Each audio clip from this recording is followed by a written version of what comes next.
Nous allons voir ici comment on intercepte et suit un radial. Nous sommes ici en évolution dans la TMA de Kunsan.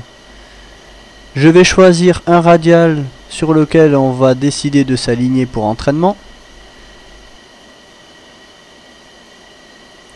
Je vais choisir le radial 150. Donc je vais déjà présélectionner la route 150 sur le HSI.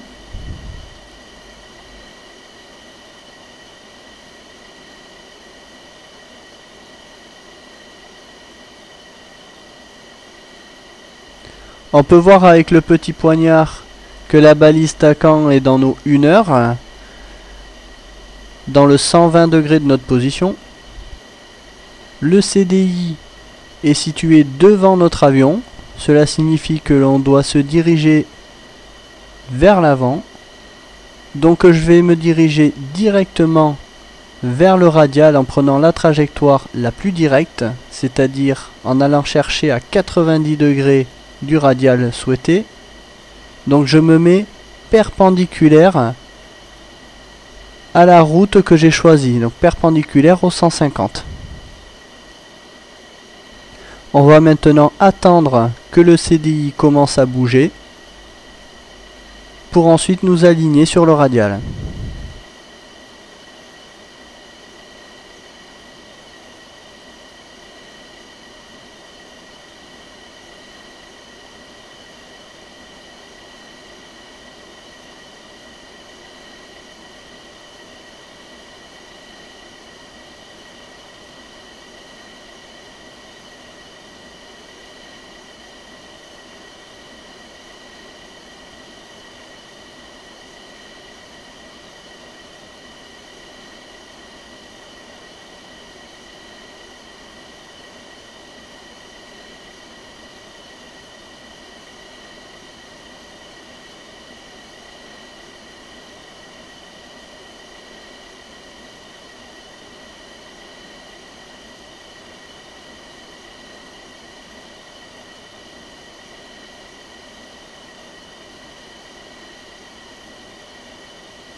Voilà, le CDI commence à bouger. On va attendre un petit peu avant de virer. Vu que l'on est loin de la station TACAN, je vais attendre que le CDI arrive sur le premier point, c'est-à-dire avec une déviation de 5 degrés.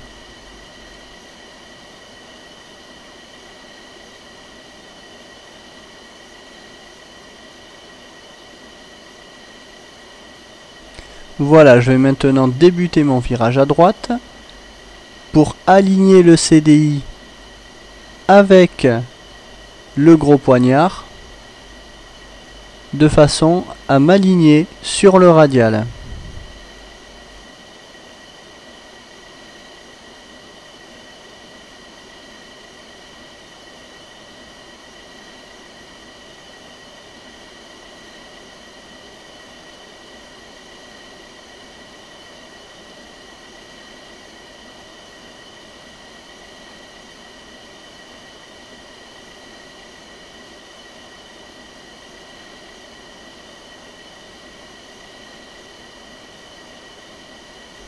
Le CDI est passé légèrement à droite du poignard.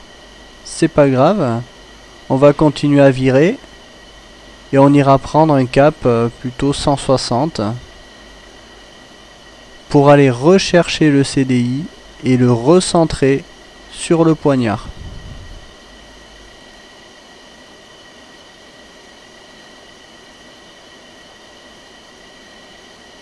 Je vais même aller chercher un cap 170 plutôt, 20 degrés de convergence, pour venir aligner plus rapidement le CDI.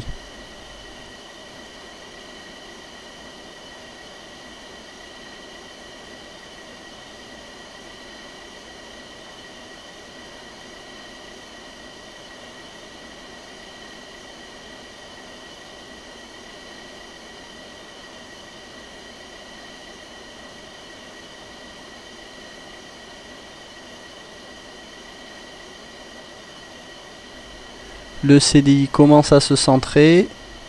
Je vais maintenant virer à gauche pour m'aligner sur un cap 150 et garder le CDI centré pour former une flèche parfaite.